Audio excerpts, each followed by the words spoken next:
Olá, você está no canal Amador. Vamos aqui falar de mais uma história inédita nesse canal, inédita no YouTube. É o que? Jogos Vorazes. E com presença, mais uma vez, marcante do passarinho do vizinho. Todo mundo aqui já conhece, né, praticamente essa história, eu espero que a maioria, né? Lançado ali em meados da década de 2000, 2010, mais ou menos, né? E aí alcançou o grande público aí, principalmente através das suas as adaptações cinematográficas, né? Alçando também até a própria Jennifer Lawrence também, né? Uma das principais atrizes aí no mundo. E assim, os 4 filmes eu já assisti, mas é a primeira vez que eu leio esse livro. Então, resolvi me debruçar um pouquinho sobre a leitura desse primeiro livro. Não tenho ainda a intenção de fazer leitura dos próximos livros, eu só queria mesmo ver como a pegada, né? A pegada da leitura desse primeiro livro, porque graças a ele, ou não digo a ele precisamente, mas graças a livros como ele, que esse boom de distopias voltado para a galera mais adolescente surgiu, né? A gente vê aí um grande avanço com os lançamentos de sequências de histórias de fantasia, por exemplo, com Harry Potter agora na década de 2000. Mais passados teve outros livros, né, com sequências também tão boas quantos. Aí a gente pode colocar no bojo tudo isso. A gente pode colocar Senhor dos Anéis, a gente pode colocar Duna, a gente pode colocar Fundação. São livros sequenciais, carregam histórias muito boas. E aí veio as distopias, né? Teve toda essa repaginação de histórias distópicas, né? Mas aí voltado já para um público um pouquinho mais adolescente, entrando na sua juventude, e que deu muito certo. E Jogos Vorazes aí a gente pode colocar como um dos grandes principais livros que levou a essa alta aí de trilogias, sequências, enfim. Aí o que a gente tem aqui nessa história, né, como a maioria já conhece, é a história de Panem, não, Panem, que localizado mais ou menos na região da América do Norte, né, são distritos que foram separados ali depois de uma grande guerra e tal. E esses distritos, eles operam cada um dentro de uma característica e cada um dentro de uma produção individual, né? Ou seja, cada um ali vai fazer, vai se mover, vai se rodear de uma produção. No caso aqui, a personagem principal, a Katniss, ela está no Distrito 12. O Distrito 12 é responsável pelo carvão. Então, todo distrito vai trabalhar nas minas de carvão, né? Como cada distrito ficou responsável aí por uma produção de um bem, né, teve um que foi crucial, que foi a capital, o centro de tudo isso, onde tudo, né, se deixou ali por organizar. E a gente vale lembrar dessa disposição geográfica a respeito da capital e seus distritos como se fosse a questão de uma metrópole e suas colônias, e principalmente quando a gente se refere a colônias de exploração. Só que essa reorganização toda gerou conflitos, né? Gerou revolta. E dentro dessa revolta, os distritos eles se reuniram, né, contra a capital, né? Houve embate e o resultado desse embate foi o que? A extinção do distrito 13, né, restando apenas ali os 12 distritos, e aí a instituição do chamado Jogos Vorazes, que é nada mais, nada menos que um jogo anual, onde cada distrito ali vai levar o seu, alçar ali o seu tributo, as 2 pessoas de cada distrito, que serão levados a uma arena e se lutarão até a morte, e depois vai ser declarado quem vai ser o distrito vencedor. E essa atuação, esses Jogos Vorazes, vem como símbolo do poder da capital, colocando sobre todos os distritos quem realmente é o que manda, porque ninguém da capital vai para os Jogos Vorazes, apenas a galera dos distritos. Aí eles são escolhidos aí através de sorteios, né? E o grande diferencial desse livro aqui é que a personagem principal ela não foi escolhida, foi a irmã dela, né? A Prim. Aí o que a Katniss faz? Ela se coloca no lugar porque ela não queria que a irmã fosse. Aí ela se coloca no lugar para ir, né, para os Jogos Vorazes junto de outra pessoa, de outro menino lá, que ela conhece.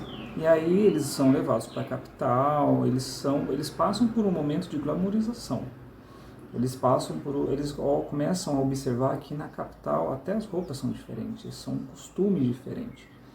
E que eles passam como um trato. Sabe quando um porco está antes do abate, ele é bem alimentado? É bem isso. Eles passam por todo um trabalho visual, né? Isso envolve estética, roupa, apresentação. Também eles começam a saborear comidas diferentes, passam a ter também alguns treinamentos a respeito de algumas técnicas que são características de cada um. Eles aparecem em programas de TV, né? E aí assim, a gente já pega um pouquinho sobre a questão da glamourização. Não da glamourização, mas da espetacularização de tudo isso. A gente faz valer, né, de programas, dos programas, por exemplo, de reality show, né? Porque nada mais, nada menos, os Jogos Vorazes é um reality show. E aí, para a apresentação desses programas, aqui se faz valer, por exemplo, na página 83, a gente vê como eles começam a pensar a respeito do que vai falar nesses programas de TV, né? É bolado toda uma ideia ficcional ali a respeito, eu vou contar uma historinha para ver se isso, né, cativa o público. Aí tem aqui a moça falando para Katniss sobre o que ela poderia dizer nesse programa de TV.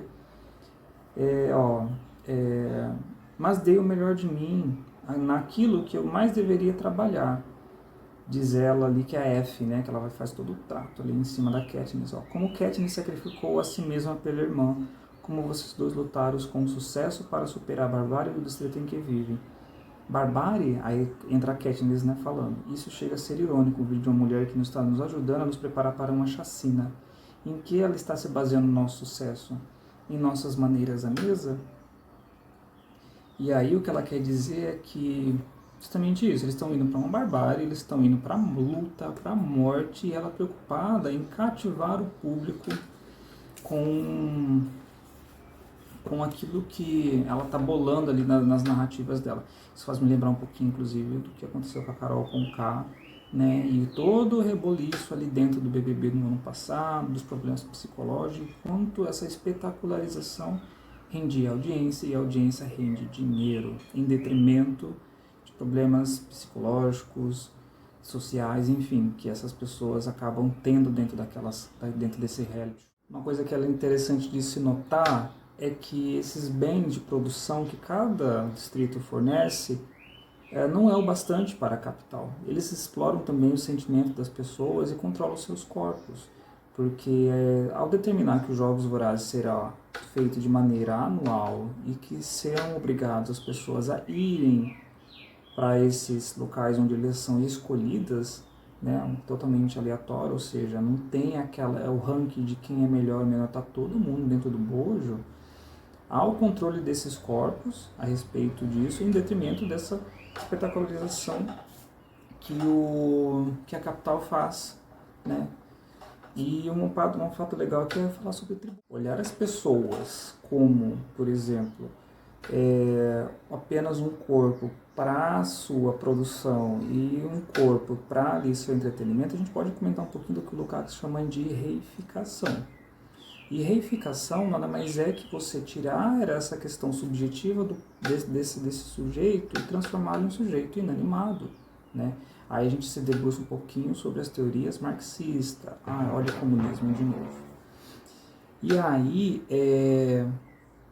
o que a gente percebe é isso. E os tributos, né, se você for pegar para ver, a gente vai aqui olhar, pegar minha colinha aqui, a definição de tributo dentro do Código Tributário Nacional. Lá tem toda a prestação pecuniária compulsória, pecuniária porque envolve dinheiro, em moeda ou cujo valor nessa se possa exprimir, que não constitua sanção de ato ilícito instituído em lei e cobrada mediante atividade administrativa plena vinculada.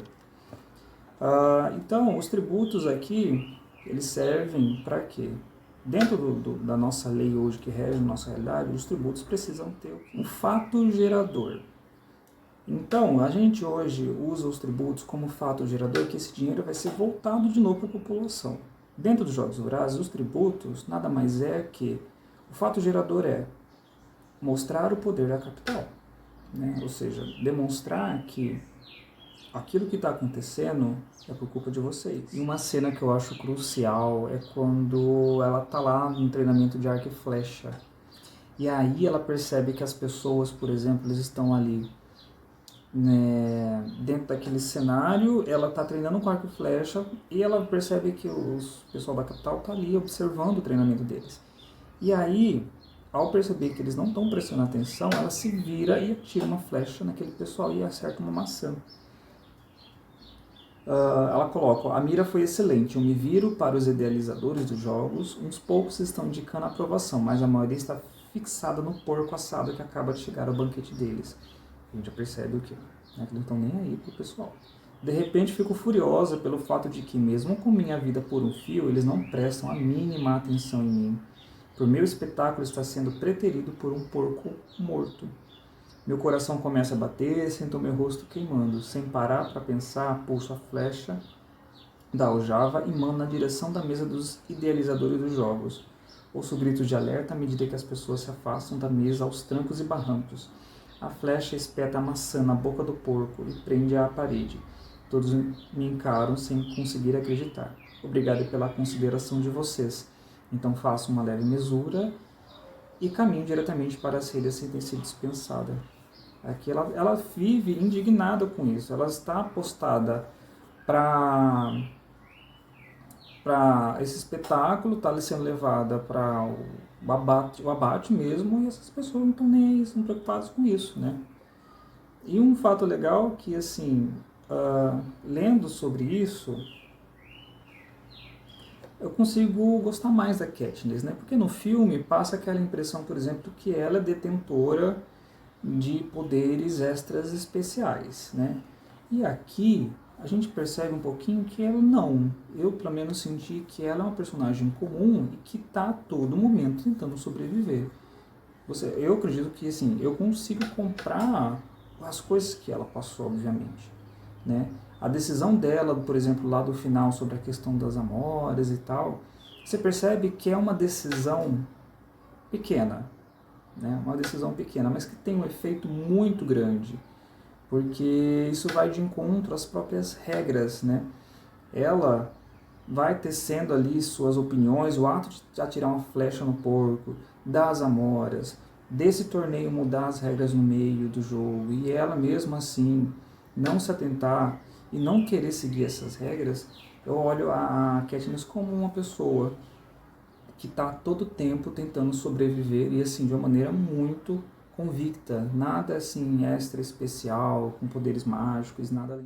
Por fim, eu olho esse livro, né, voltado para esse público adolescente e assim colocando a história do jeito que é, a gente pode, por exemplo, se voltar aqui para as questões políticas que esse livro traz, né? Envolver a questão de tributo, as questões de bens de produção, daqui, olha, eu já sendo entrando em contextos marxistas, sobre a questão do que você produz, aquilo que você não consome, a espetacularização da vida das pessoas, né? A questão do pão em circo, né, que tem muito a ver até com o próprio nome da Panem. A questão do pão em circo, as pessoas estão ali trabalhando diariamente, não conseguem ter acesso, não podem ter acesso a outros distritos, por exemplo, para evitar esse motim contra a capital. E as pessoas estão trabalhando, enquanto isso a capital se delicia com os tributos, se matando, isso sendo televisionado para toda a Panem, né? E isso tem um pouco a ver com a questão até mesmo dos gladiadores, né? Um dos grandes ali temas que basearam a história praticamente, né? E as questões mesmo de tipos de poder, né? A gente vai ver nos próximos livros, e, né, em detrimento também dos filmes, que a sucessão aqui, eu vou falar Jon Snow, O presidente Snow, ele é uma pessoa autoritária, né? Ele é uma pessoa autoritária. Mas, assim, a pessoa que quer destronar ele, a gente lembra da Coen, né, nos próximos livros e filmes. A Coen também, né, a longo prazo, isso na percepção da própria Katniss, também seria tão ruim quanto, já que o que ela pretende fazer com o Snow nada mais é que aquilo que ele já faz, ou seja, é pegar a lama, não jogar água para limpar, jogar mais lama ainda ao trocar os 6 pela meia dúzia. E esse livro dá um pouco dessa percepção de que muda-se pessoas dentro do governo, mas assim, não muda-se as práticas, né? Não muda-se ao que é de fato, ao que tem que ser objetivo, ao que tem que ser pragmático. Então, assim, é trocar 6 por meia dúzia, né? Fica a dica, né, para quem ainda não leu, vai que ainda existam pessoas na face da Terra que ainda não tenham lido esse livro, ou pelo menos assistido aos filmes, também eu acho eles muito bons, tá bom? Fica a dica desse livro, da sequência, não tenho intenção ainda de ler a sequência por enquanto, quem sabe depois, né? Tá bom? Ó, fica a dica. Se você gostou do vídeo, curta, se inscreva no canal. Quiser também comentar algo que tenha surgido durante a leitura, algo que eu não comentei, complementar algum erro que eu tenha feito, fique à vontade nos comentários, tá bom? Tem vídeo aí toda semana e até a próxima.